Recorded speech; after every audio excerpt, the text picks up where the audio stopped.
Hare Krishna, good morning to devotees. I'm Sri Jagannath Puri Dham. These are our adventures in Srimad Bhagavatam. Today we're starting on our 63rd session in the series we're calling A Meeting in Kurukshetra. And it's the 16th session, subsession of Bhramara-gita. So we'll begin with a few prayers first. Gauragraganya gana gocha goloruharam Gauranga gudachama gopyada kolpa briksham Gopala gada ratidam yati singha gora Govinda deshikavaram satatam namami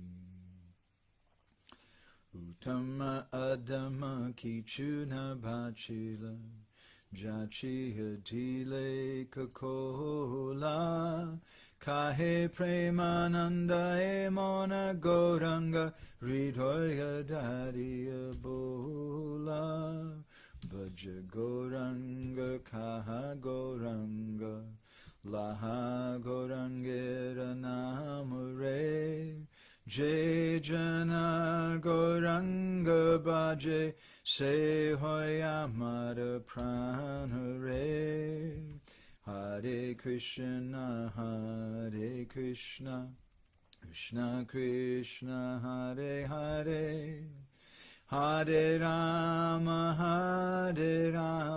Rama Rama Hare Hare Yashaiva Padambuja Bhakti Labhya Prema Abhidhana Parama Pumata Tasmai Jagan Mangala Mangalaya Chaitanya Chandraya Namo Namaste Chaitanya Chandraya Namo Namaste Chaitanya Chandraya Namo Namaste Madgavirapi Gopala Sri Kuryat Kripaya Jari Tadaiva Sambhaya Pitva Rishe Yustat Priya Janaha Shri Krishna Krishna Chaitanya Sasanatana Rupaka Gopala Raghunathabda Brajabala Bapahimam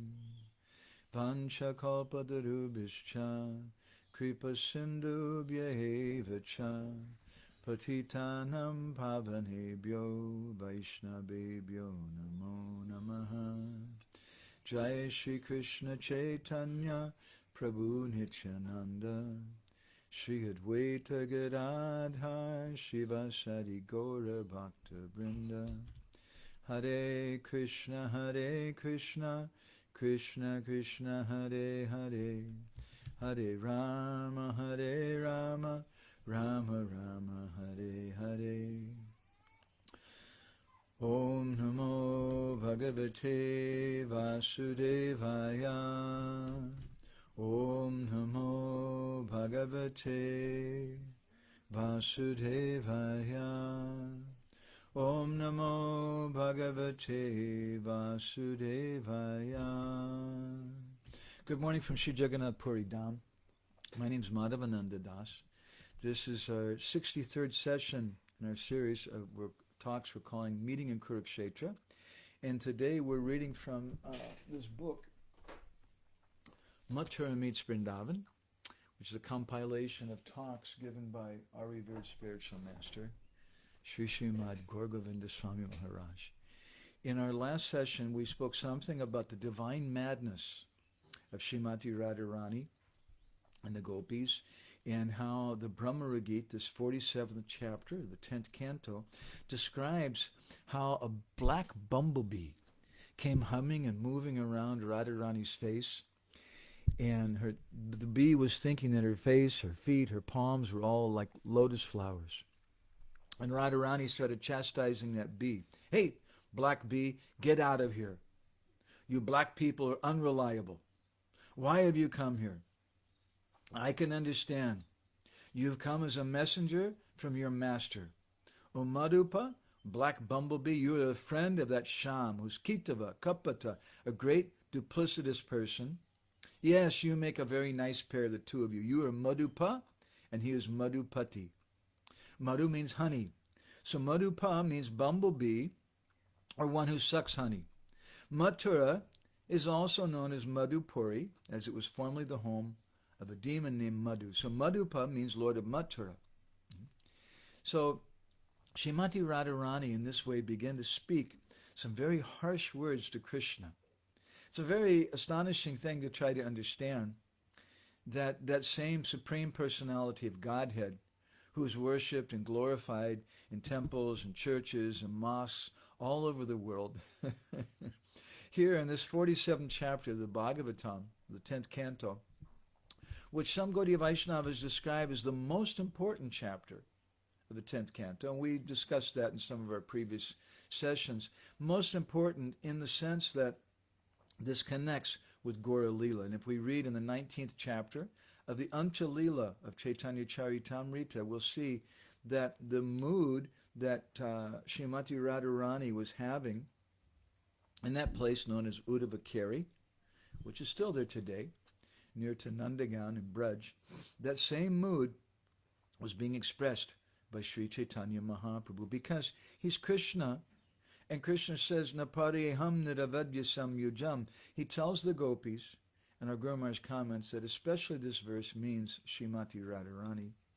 He tells Radharani that I don't know how to repay my debt to you.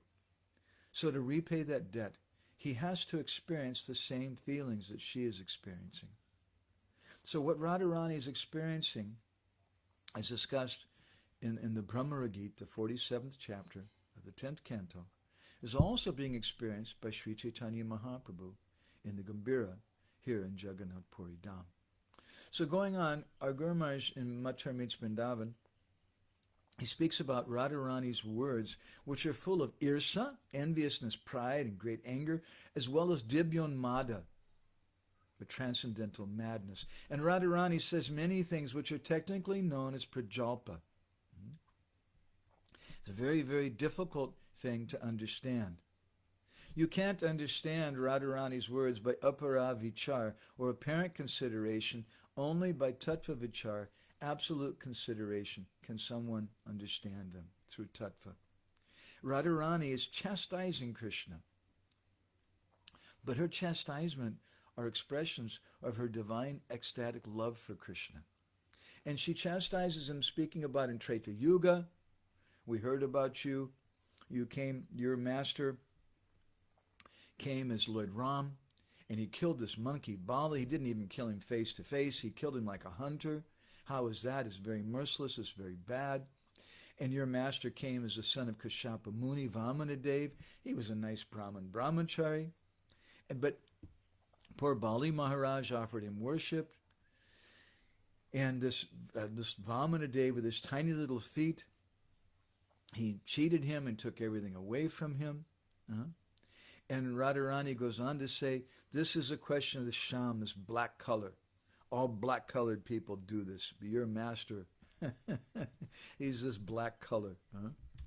This black color, according to Rupa Goswami and his Bhakti Rasamrita Sindhu, this is the color of Unnata Ujjvala Rasa, or the color of Madhurja Rasa, the color of Shamsundar Krishna.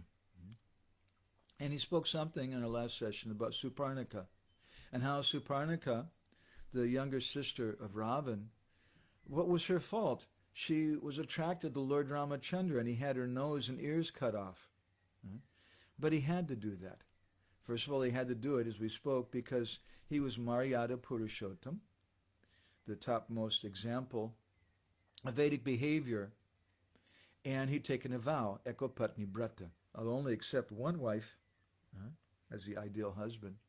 So he couldn't accept her. But at the same time, he wanted to reciprocate, because he promises, Yeyatam mam prapadyante, tam sataiva bhajamyaham. As someone approaches me, I reciprocate accordingly. So to reciprocate with her desire, which he couldn't fulfill in Treta Yuga, Lord Ramachandra instructed Lakshman to cut off her nose and ears. What a ghastly thing. That doesn't seem like a kind of reciprocation of love, but it was. Because no one would marry her. No one will marry a girl who has no nose and no ears. And so Suparnika had to suffer for thousands of years. And during that time, she couldn't get Lord Ramachandra out of her mind. She was constantly meditating on him. And because of that, she became purified. And as a result, she took birth in Dwapara Yuga in Mathura as Kubja. And it was in that pastime, Krishna fulfilled her desire. So, finishing up our review, we also heard something from our Guru Maharaj about how sometimes the Brijbasis, they understand that Krishna is Bhagavan, and sometimes they don't. And it's just like an example I see here often in India. In the villages, the gwalas, or the cowherd people, they bring milk to the householders, to their home, and they carry it in a pot, and you'll see sometimes they carry 2 pots on either side of their bicycle or their motorbike. And to keep the milk from coming out, they put straw on the top of it. And so then when you get that milk, there's little pieces of that straw. When you boil it, sometimes the straw comes to the top, and you can see it, and sometimes you can't see it. So in the same way, our Guru Maharaj gave this example, that sometimes the Brijbasis, they're conscious that Krishna is Bhagavan, and other times they're not. We sometimes give the example of Mother Yashoda, when the boys come back at the end of the day of herding cows with Krishna, they tell Mother Yashoda, "Hey, Brajrani, it was an amazing thing. Your Gopal today, he killed this demon, and then we saw all these crazy people in the sky, and there was one guy with 5 heads, and he was naked riding on a bull, and there was another guy who had eyes all over his body, and he was riding on an elephant. He was in the sky, and there was another guy with 4 heads, and he was riding on a swan, and they were all offering prayers to your Gopal and saying that he was Bhagavan." And when Mother Yashoda hears the words of the cowherd boys, her love doesn't become shrunken, because that's the general nature of Aishvarya. Aishvarya means when someone understands the opulent nature of Bhagavan, or God. It said Aishvarya, Priti, Sankuchita, in Chaitanya Charitamrita, that opulence makes love shrink.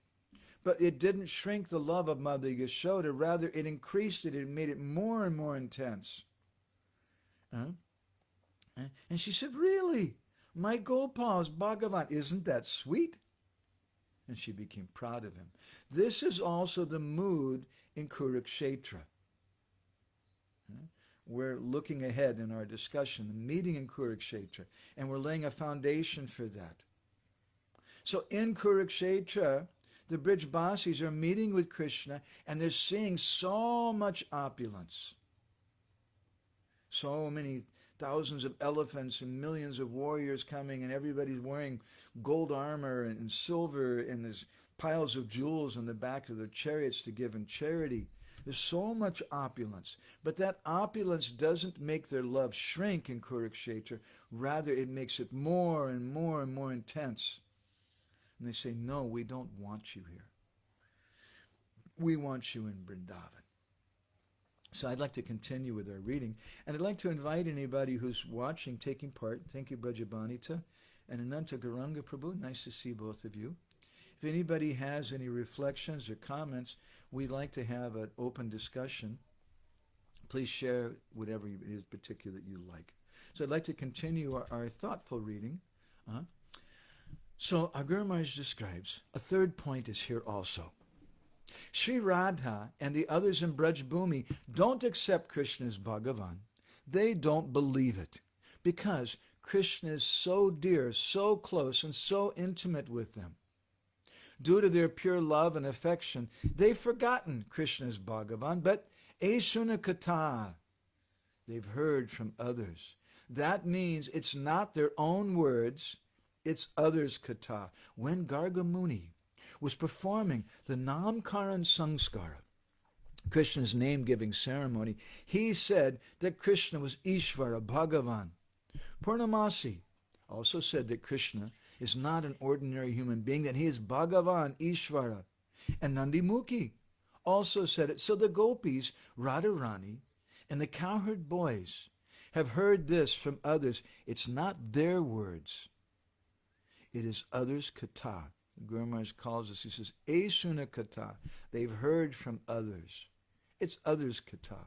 At times when needed, he says, we utilize other people's property. For example, a very poor man or woman has no good clothes, no good sari, no good dhoti, no ornaments, nothing. On festive occasions, everyone puts on a nice dhoti, sari, and ornaments, but that poor man or woman has nothing. At that time, they go to wealthy neighbors to borrow, saying, please, we're performing a festival. Please give me a nice sari or nice cloth or ornament for one day. In this way, they borrow something. I remember just speaking like this. This is what he grew up with in Gadaigiri village. And this is the nature of village life. People are very, very simple. Maybe we don't see this so much in the big cities, but we see this in very sweet communities where there's love and trust and very intimate relationships. So to continue reading from what he says, the gopis and Radharani do this. When they're crying, their heart is burning, feeling the pangs of separation from Krishna. At this time of need, they use it. So they have this need at this time of separation. There's some conception at the time of separation that Krishna is Bhagavan. So Guru Maharaj continues. Then Esuna Kata, they speak what they've heard from others such as Gargamuni, Nandimukhi, or Purnamasi. It's not the Kata of Radharani or the gopis. They've borrowed it from them and utilize it at that moment, just as a poor man or woman borrows a nice sari, dhoti, or ornament on the festival day. Radharani says, Tadalam asita sakyar. This is from later on in this chapter of the 47th chapter of the 10th canto. Asita means black or Shamavarna. Those persons, she says, who have this blackish color, they are kutila nirdaya, duplicitous and merciless. Radharani gave so many proofs. She said, Ram, Vaman, and your friend Sham are all blackish. Ram is very good. Everything is ideal about him. He's the ideal friend, ideal father, ideal son, ideal king, and ideal husband. He's very qualified and has many good qualities. And Radharani says, it was because his complexion is Sham that he acted in such a way. Sometimes, this is a note, sometimes in Shastra it's described that Lord Ramachandra's complexion is greenish, but other times it's described that he had a Shamavarna, blackish complexion also. So Radharani says he was very good, but because his complexion was Shama, was blackish, he acted in such a way. It was because of his blackish complexion that he cut off the ears and nose of Suparnika and killed Vali in such a merciless way, hiding behind a tree. This black complexion is the defect. This is the wrong, not the person. It was only because of this blackish color that he acted so mercilessly with Bali. It's not that the person is wrong. The fault is with this black color, Shamavarna.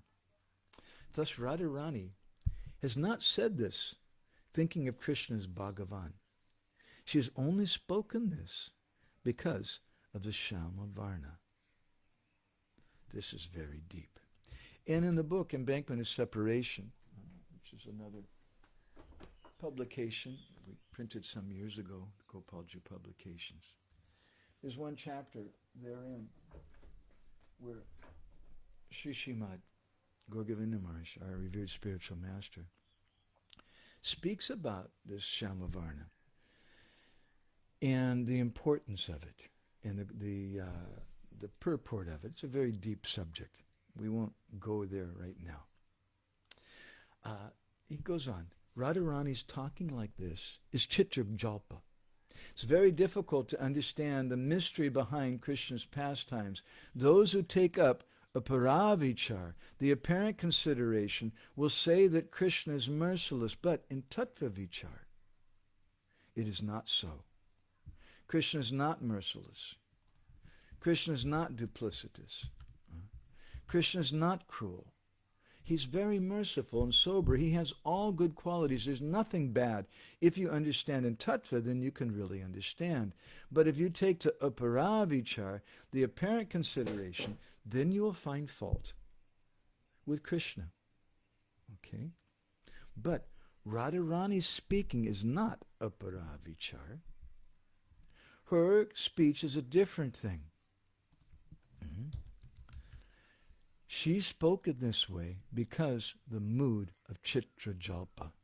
This is a question of very deep love and very deep affection. She's developed sulkiness, anger in her heart due to very deep love. In this verse, the topic of anxiety, vivigna chetaha, has come up. The verse describes that Lord Vishnu, out of anxiety, entered into the body of Hiranyakashipu through his nostrils. This was the lecture that Gour was speaking on when he began to speak about this Chitra Jalpa of Radharani and the gopis. This word, vivigna chetaha, anxiety, is significant. It's not that the Lord is afraid of Hiranyakashipu. No. As Srila Prabhupada has described in his purport, Lord Vishnu has acted out of affection and sympathy. How can I do good for him? It's not easy to understand the activities of the Lord. Therefore, I gave this example of Krishna's pastimes, and especially Radharani's Chitra Jalpa, are not easy things to understand. It is very confidential. Thank you, Krishna. So now I'd like to turn to the 15th chapter. That was from the 14th chapter of Mathura Meets Vrindavan. I'd like to turn now to the 15th chapter, and we're not reading the entire chapter, but just certain sections from it. This 15th chapter is titled The Sulky Eye of Radharani. And we're going to start reading from the subtitle, Transcendental Madness. Nice to see Anavajangi here today, Brinda Sundari, Hare Krishna. So please, anybody, if you have any reflections or comments, please offer those. It's one of my pet peeves when you have posts on Facebook and people just, you have like 50 people who just say, Hare Krishna, all glories, Jai, something like that. We should have some interaction with the devotees. It's a nice thing. So reading from the 15th chapter of Mathura Meets Vrindavan. Title is The Sulky Eye of Radharani. Subtitle is Transcendental Madness. Gour says, it's not an easy thing to understand the pastimes of Radha and Krishna. The first of these 3 verses from Chaitanya Charitamrita is referring to the 10th canto of Srimad Bhagavatam, chapters 46 and 47. There it is described that Radharani spoke her feelings before a bumblebee. The same feelings developed in Mahaprabhu because Mahaprabhu is in the role of Radharani. Srila Prabhupada has said that Radharani was just like a mad woman. This is transcendental madness known as Dibyonmada. Feeling such acute pangs of separation from Krishna, Radharani very often fainted. The pangs of separation are like fire and are very, very intolerable. Such development of love is very wonderful and is known as Madhanakya Mahabhav. Nothing is impossible in that Madhanakya Mahabhav. It is like an ocean. In her sulky vision, and just as a little footnote here too, in our last few sessions we've taken a little different course in our presentations than we were previously. We're doing more reading. I just finally decided that what our Gour says in Mathura Meets Vrindavan about this Bhramara-gita is already so high that it's not really so much necessary to unpack it further. Rather, just have a reading, but a contemplative reading. I don't appreciate when people just do flat readings, but there should be contemplative, interactive reading. So again, we're inviting the listeners, if you have any reflections afterwards, something that you liked, as our dear friend Vaisheshika Prabhu sometimes comments, he says, what did you win? If you won a prize, then you can name that prize at the end.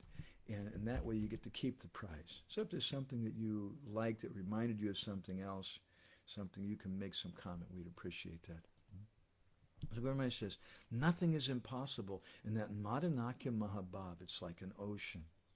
So for those of you who are not familiar with that, there's different levels of praying which are spoken about by Rupa Goswami in his Ujjwal Nilamani. There's Sneha, Man, Pranay, Rag, Anurag, Bhav, Ruda Mahabhav, Adiruda Mahabhav, Modanakya Mahabhav, and Madanakya Mahabhav.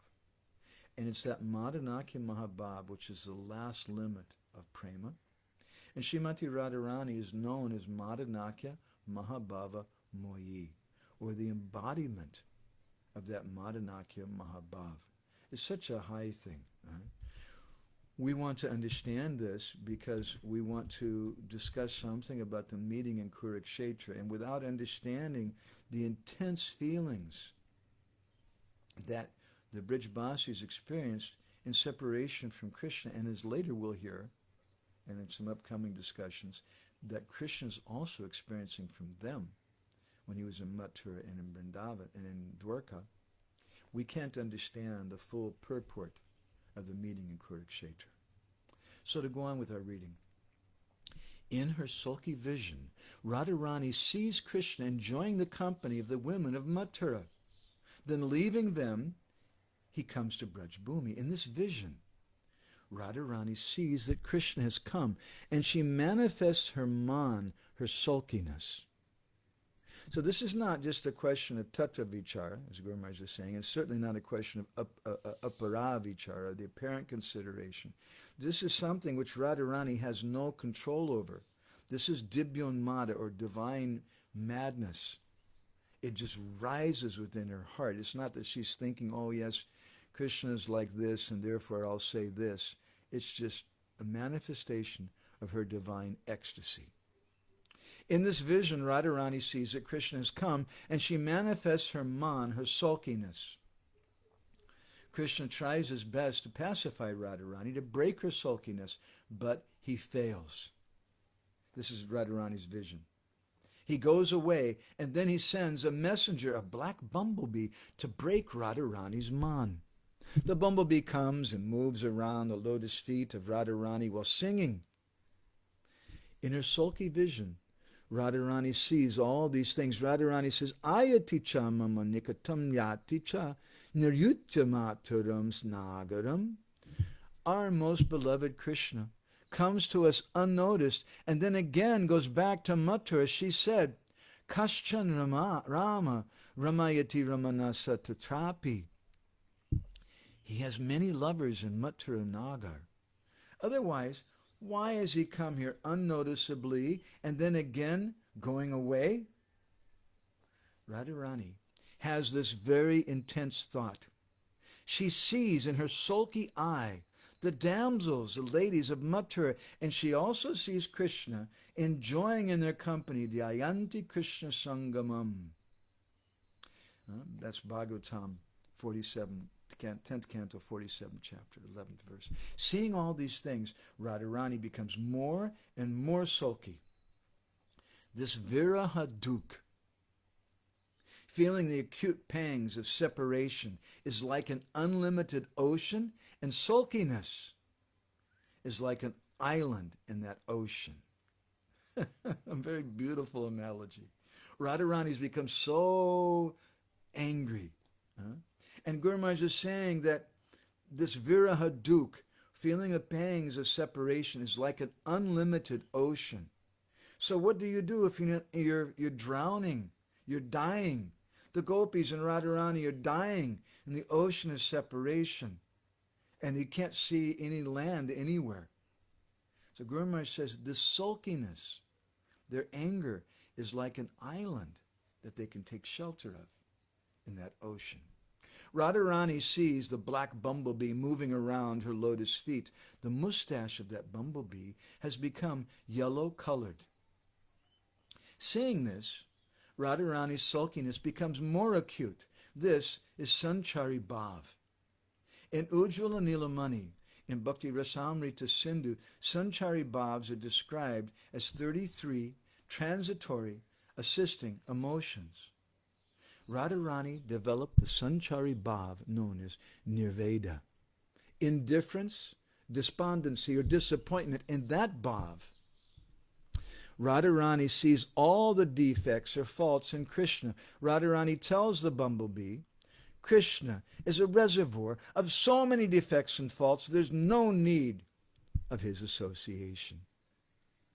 It was exactly at that time that Uddhava has come and is standing near Radharani. Uddhava is hearing everything that Radharani is saying, but Radharani, through her sulky eyes, cannot see Uddhava. She only sees the black bumblebee. Radharani said, Madhupakitava bandhosmasprisangam, Madhupakitava bandhamasprisangrim sapatnyaha kucha vilalita malakunkumasmashrubirna vahatu madhupatistan maninan prasadam yadusadasi vidamyam yashadutastvam idrik.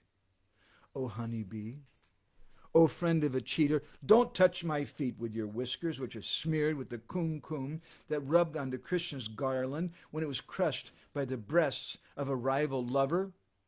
Let Krishna satisfy the women of Mathura. One who sends a messenger like you will certainly be ridiculed in the Yadu's assembly. That's Bhagavatam 10:47-12.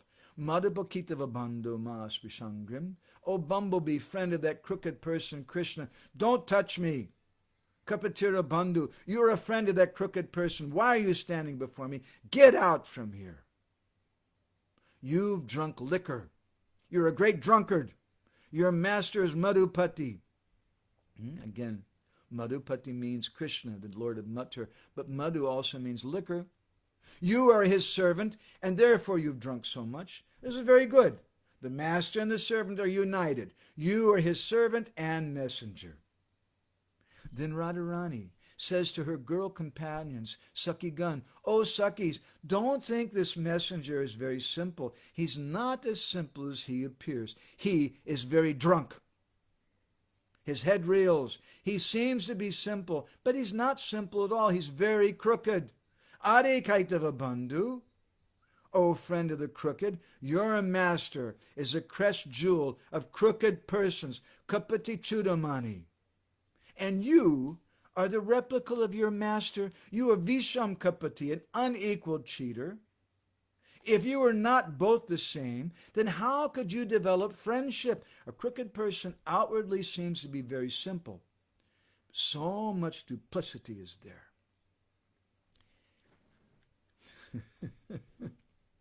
Hearing everything that Radharani said, Uddhava thought, I'll go and offer obeisances at the lotus feet of Radharani. Thinking like this, he took one step forward. Radharani could not see Uddhava. With her sulky eyes, she only saw the bumblebee. Radharani then said, O friend of that most crooked person, don't touch my feet. If you want to offer obeisances, then go to a distance and offer obeisances there. Mas prishangrim. Don't come near me. If you, a drunkard, touch my feet, then my feet will be polluted. Don't touch me. Get out of here. Don't you know the glory of these feet? Many times your impure friend has touched these feet and become purified. Don't you know this? When Radharani said this, the bumblebee moved some distance away and started going in another direction. Seeing this, then Radharani said, Oh, now you're going to touch the feet of my Sakhis, girl companions. No! You have no right to touch their feet either. Your friend has done like that before. Many times when he failed to touch my feet, he would go to touch the feet of my girl companions. By touching their feet, he became purified. Don't do it. Get out from here. Uddhava was thinking, I came from my master as a messenger. Have I no right to touch your feet? And in her sulky ears, Radharani heard as though the bumblebee had said that. Uddhava was just thinking this, but Radharani, in her sulky ecstasy, she heard that. And Radharani said, if you would have not come here drunk, then you could have touched my feet.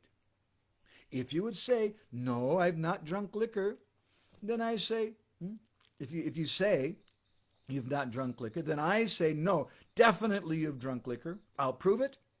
Your very appearance shows it. You are a great drunkard. Your head reels. If you say, what's wrong with my appearance? I'll tell you. Why is your mustache colored? Oh, you have smeared some kumkum on your mustache. Where did you get that kumkum? Your crooked friend Krishna had a nice flower garland on his chest. And you were sitting in that garland when he embraced the women of Mathura Nagari. They put some kumkum on their breasts at the time of embracing Krishna. You got that kumkum on you, and your mustache was colored. Sapatnya kuchavalilita mala kumkuma smashubir. Again, that's from the 12th verse of this chapter, the 47th chapter of the 10th canto. And Radharani goes on, with this face you've come here? Get out from here. Don't touch me. Definitely you are drunk. Radharani's anger was increasing in her heart, and she said, in this condition, you have come here to try to pacify me, to break my sulkiness, but, oh bumblebee, you should understand that you need not come here. You should go back to Mathura.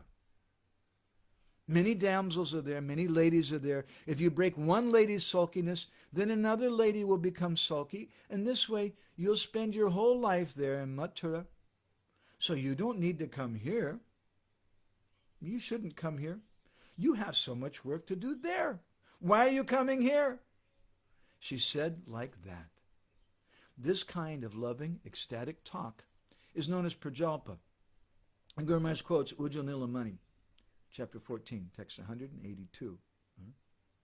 Asuryasya madayuja yovadirana mudraya priyasya koshaladgara prajalpasatu kirtyate. It's a definition of the phrase prajalpa. We know prajalpa, right? Prajalpa means to speak some nonsense words. But prajalpa has another meaning also in terms of rasa shastra. And Rupa Goswami explains that prajalpa is speech that denigrates or puts down the tactlessness, the rude behavior of one's lover with expressions of disrespect. It is spoken in a mood of envy, jealousy, and pride. And Gour Maharaj explains, three qualities, three things are here. Asuya, Irsa, and Garba. Garba means pride. Irsa means enviousness, jealousy. And Asuya means intolerance. These are sanchari bhav, transitory assisting emotions. Radharani said, Kitava bando, O friend of a cheater. Kitava means a crooked, duplicitous person. Asuya has been expressed with this word. Radharani said, sapatni, meaning co-wives. By this, she is implying that the damsels of Mathura have become co-wives. Because the ladies of Vrindavan, they're not married to Krishna. By the words, Angram Masprisha, don't touch my feet, her pride is expressed. Radharani is indicating that Krishna knows neither how to break her sulkiness nor whom to send to do the work. She's finding fault with Krishna. She says that Krishna is not expert in these activities. Again and again, Radharani says, get out from here. This is transcendental madness. Radharani has become like a mad woman. One may suppose that Radharani was saying all these things out of very deep thought. No, it's not that. Her words are just like a volcanic eruption. They spontaneously come out due to her feelings. Although Uddhava was hearing everything, it was very difficult for him to understand these things. This, as our Gour Maharaj says in another place, Krishna sent Uddhava to Vrindavan, to the school of Braj Bhav, to learn from Srimati Radharani and the gopis. And just like when you go to school, and it's a postgraduate topic, it's very difficult often for the student to understand. So he says it was very difficult for Uddhava to understand these things. Uddhava was thinking, why is she finding so many faults with my friend Krishna? Krishna, and he starts thinking in terms of Siddhanta. Krishna is Satchidananda Bhagavan, the Supreme Personality of Godhead, who is full of eternity, knowledge, and bliss. Are there so many faults with him? Is it possible to speak all ill of him? Uddhava was thinking like this.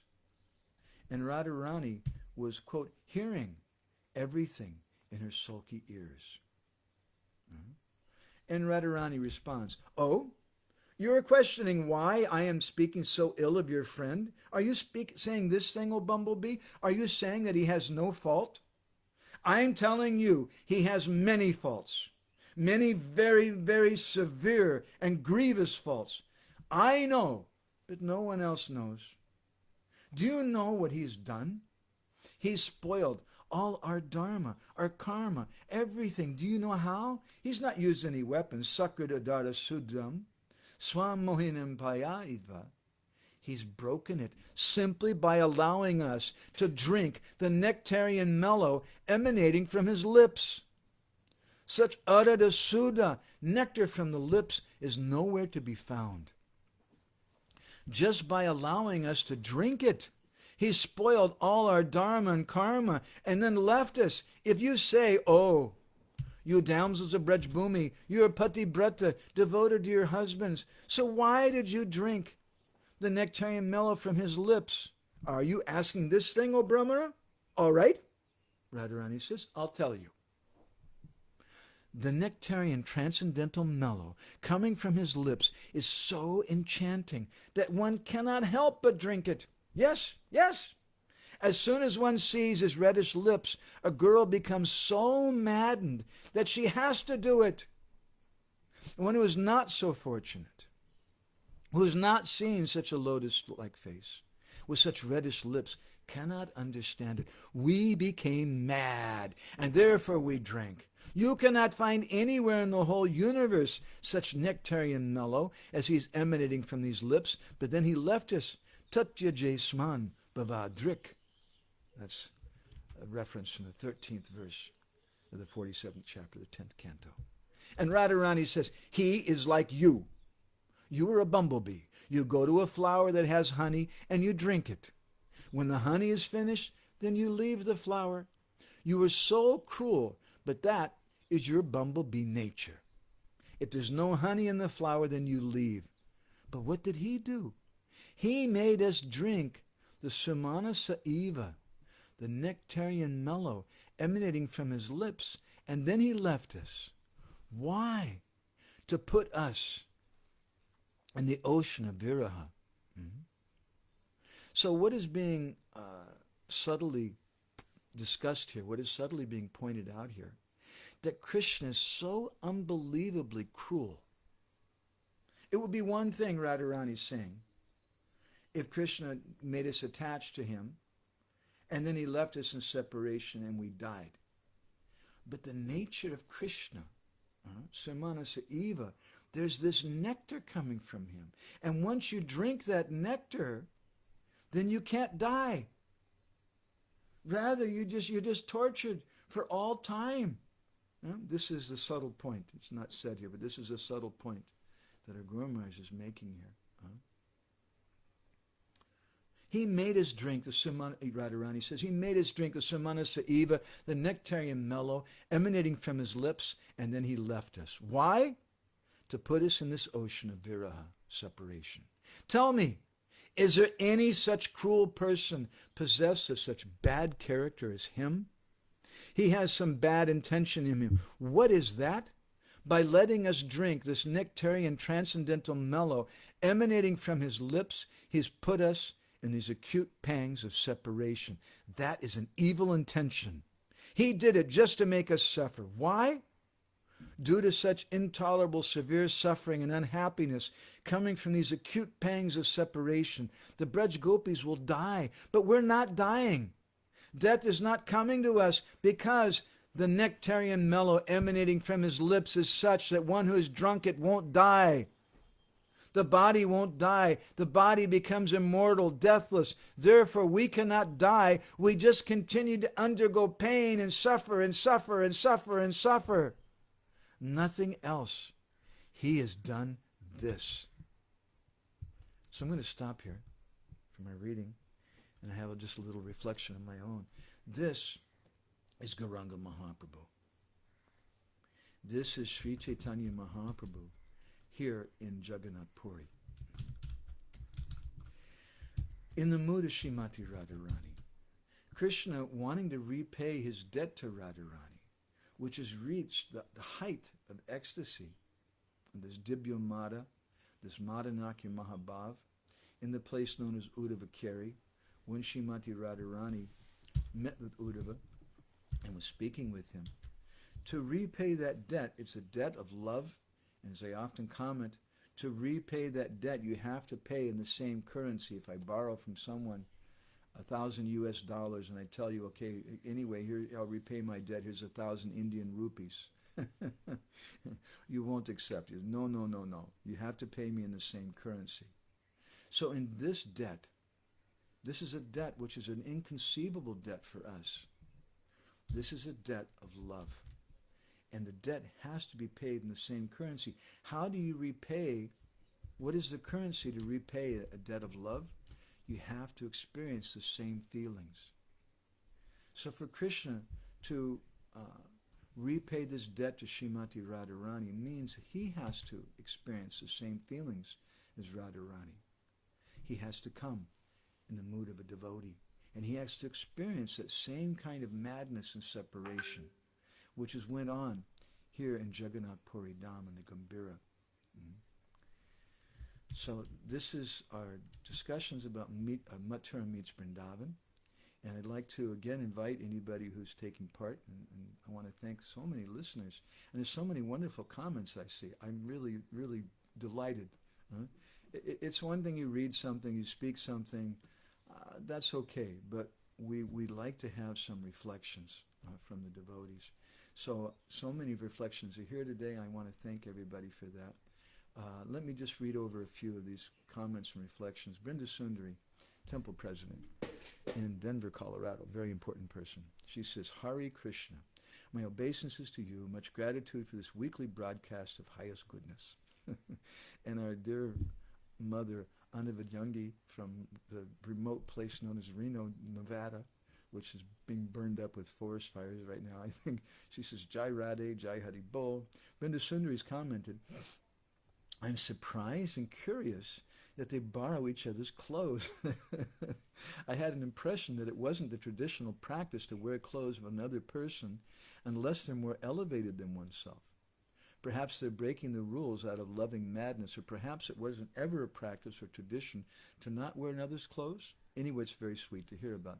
Well, let me comment on this as much as I can culturally understand. It's a cultural comment. First of all, Gour Maharaj wasn't saying that the gopis were borrowing the clothes of other people. Rather, they were borrowing the conception. And it's an interesting analogy because clothes are like a conception, just like we wear a conception on us.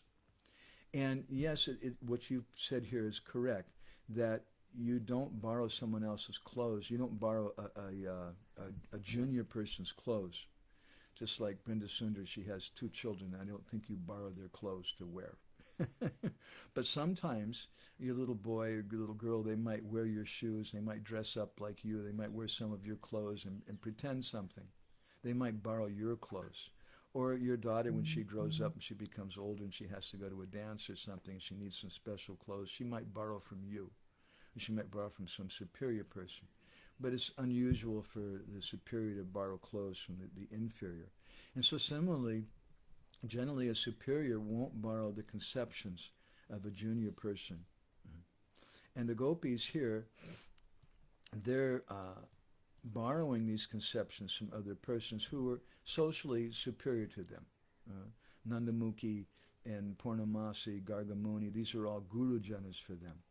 And so in the terms of this time, of this need in the time of separation, they're borrowing these conceptions. These are not their conceptions, meaning their conception, we have a hard time maybe understanding this phrase because we think a conception means something which comes from the mind. But really a conception is something which comes from the heart. And the gopis, they're borrowing this other conception. Ujjwala Rasiga, Hare Krishna, nice to see you here. She comments, rasa rises, flows from the heart, not in the mind. Good timing to say that. Binda Sundari offers another comment. Their anger is an island, a shelter. Wow. They're finding fault with, and anger toward Krishna is a pure form of finding fault and anger. Amazing to see it in this way. And one thing that I often comment on, for the husbands who may happen to be listening, Binda Sundari, you can tell this to your husband if you like, that Rupa Goswami, when he speaks about the 4 different types of separation, Purva Rag, Man, Prema Vaichitya, and Prabhas, he discusses this man. Man means loving sulkiness, and he says that man has 2 forms. There's hoitaki and ahoitaki man. Hoitaki man means anger with a reason. And the gopis have a reason. Krishna left them. And they're hearing some news that now Krishna's hanging out with some other ladies in Mathura. That's a good reason to be angry. But there's another type of man also, which is ahoitaki man. Just like on one occasion, Krishna began glorifying Radharani, and he said, my dear Radha, your face is as beautiful as the full moon in autumn. And when Radharani heard that, she became angry. He said, what are you finding fault with me? You're saying my face is like the moon. You see all those pock marks on the moon. You're saying my face is like that. And she becomes angry with Krishna, and she refuses to see him. So that's ahoitaki man. So I often point out to husbands that God created ladies. He gave them the inherent right to find fault with reason and with no reason. So we just have to deal with that. Anavadyangi has commented, transcendental jealousy. Hare Krishna.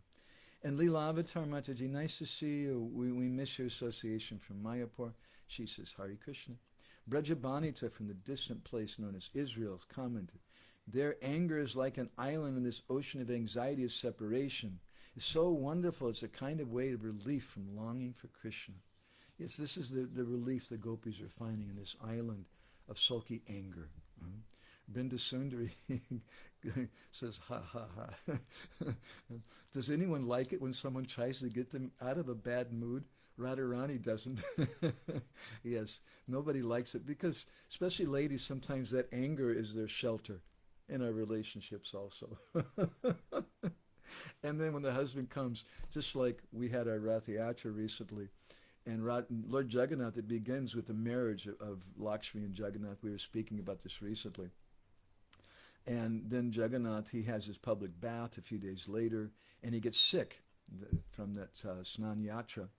And then Lakshmi Devi, for 15 days, she doesn't sleep. She takes care of her husband. Finally, she falls asleep. And then Lord Jagannath, he sneaks out to go see his girlfriends, the gopis, and Sundaracha, Gundicha. And when she wakes up, she gets in a bad mood. And then there's a Bahuda Rath when Jagannath returns, and he has to try to solve, he has to do this Lakshmi Mana Bhanjana, or trying to break the sulkiness of Lakshmi, and Lakshmi Devi doesn't appreciate it. So Brinda Sundari is commenting, it's correct, that when someone tries to break your sulky anger, you don't appreciate it, because we relish that sulky anger. Ujjwala Rasiga comments, how wonderful the origin and flow of each bhav is being explained. This is certainly joyful and juicy when compared to the dry struggle when reading on my own. Well, thank you for that. I find that encouraging. I generally don't like just public readings. A thoughtful reading is something else, and hopefully we have some reading with some feeling also, which does something for it.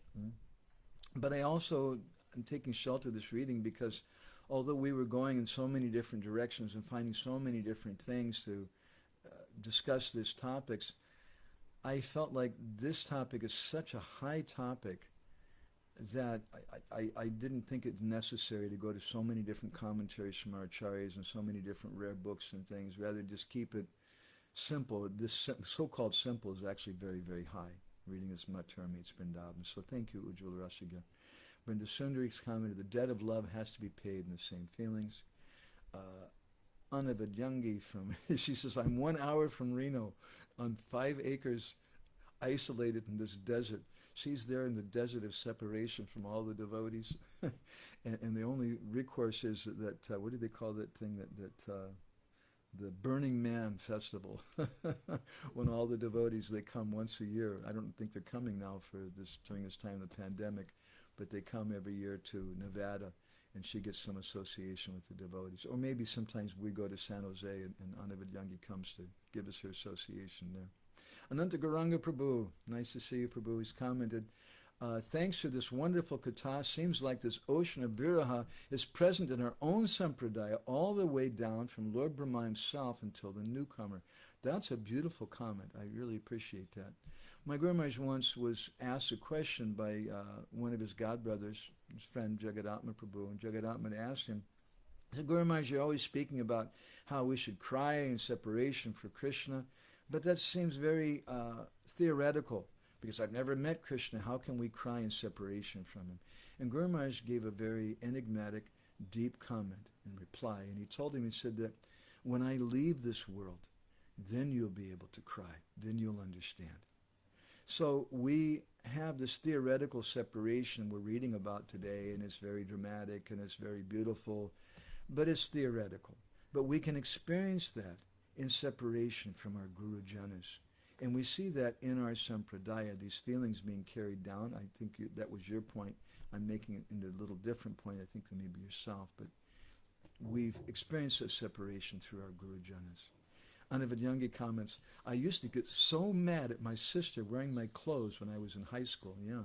Well, I'll make a comment which is a little bit R-rated, if you don't mind. When I joined the Brahmacharya ashram in Los Angeles, this was 1982, but I heard similar things happen in the 70s also. People would steal your freaking dhoti. They would just take your dhoti or your Western clothes for going out in Sankirtan. And not only that, you had to put your initials on your kopans because they would steal your kopans. That's disgusting. I'm sorry, that's just completely disgusting. Someone taking your underwear. Huh? And that's what was going on in the Brahmacharya ashram. That's one reason why I finally just had to leave the Brahmacharya ashram and get married. We couldn't tolerate it. Ujjala Resiya comments, barring clothes can happen either way if it is out of love. For when I saw culturally and understood with experience from my daughters and my younger cousins, they just feel happy when we do that. And that in turn brings us happiness. Yes, this is very sweet. Ujjala Resiga comes from this culture in South India. Beautiful culture, and she's seen that. That generally, technically, you're not supposed to borrow something from a younger person, only from a superior person. But sometimes, as she says here, out of some love and affection, you might also borrow some clothes from a younger person, and they feel some love like that. Anavadyangi comments, mad can also be crazy. Yes, this is complete madness. It's crazy. The gopis could be. Actually, one of the comments in this chapter, Vishwanath Jiva Goswami, he comments that in these verses you'll find sometimes the grammar, the Sanskrit, is not so perfect. Which is surprising, right? This is being spoken by Radharani. This is of Srimad Bhagavatam. But it's not perfect because she's gone mad. She's gone crazy. And Anavadyangi, who's always encouraging me, she's my dear mother. She says, your readings are always full of nectar as is your writing. And she comments, Bhakti Marg Swami walked across the USA and stayed with us. Wonderful article in Back to Godhead magazine. Bhakti Marg Maharaj is one of our heroes also, and Anavadyangi also. So thank you all very much. How about anybody here in the room with us with any reflections or comments? Otherwise, we'll go ahead and stop. Yeah. Krishna Kun has something. Let's see if I can stretch this microphone out some. I was fascinated by this point that Srimati Radharani hears Uddhava's thoughts. And he hears them as if it was the bumblebee. And it's just a different, I mean, obviously that's from her love, but also the different perception of the Bijbasis, the different, they are so tuned to their environment, they are so tuned to everybody else around them, and probably that's also one of the reasons. Of course, that's her madness also, but I was just fascinated by the point. And just like, this is my wife commenting, so I hope I don't get in trouble by this comment, but just like I think every wife in the world, she said, why are you thinking like that to her husband? Why are you being like that? And the husband, I don't know, I wasn't thinking like that. But that's the nature of women. They have this kind of psychic nature, and sometimes they're actually right. They're actually correct. the husband was thinking something like that. But sometimes they're thinking something which is not there. But Srimati Radharani, who's the crest jewel of all women, is the source of all women, and they're all getting that nature from her, Anvayavyatireka, directly or indirectly. She has this kind of madness. When she sees things which may not be there in her husband, or it may not be there in Krishna, but she's so sensitive that she can hear in her mind and heart the mood, the mind of Uddhava. And indirectly also, this indicates Guru. The Guru also understands the mind and heart of the disciple. Uddhava has become a disciple of Radharani and the Braj gopis. See, Krishna Kun was saying that she was thinking the same thing, so I'm in tune with her. She's like my guru. and I'm getting this thing, or maybe vice versa. She says she's a disciple.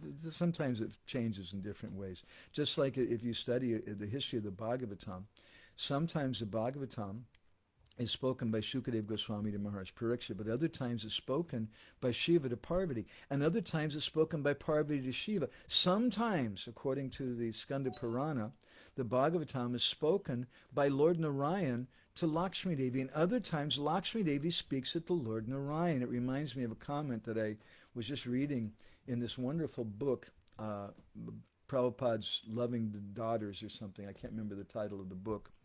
And they're Bond of Love. Yes, very nice book, which just came out. We've been reading all these remembrances of different daughters of Srila Prabhupada.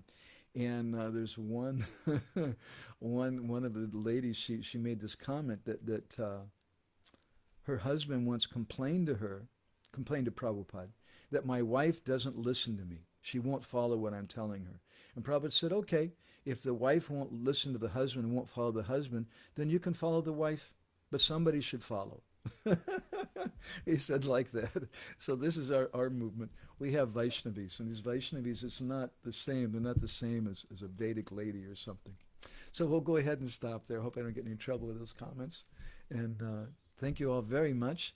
And we'll be here again, if Krishna allows, next week for another session of this meeting in Kurukshetra, and we'll still be continuing. Krishna Kun's commenting that I drank some nectar from our Guru Maharaj's lips, and it came in through our ears, and now we can't die. So you can't get rid of us. We'll be back again next week.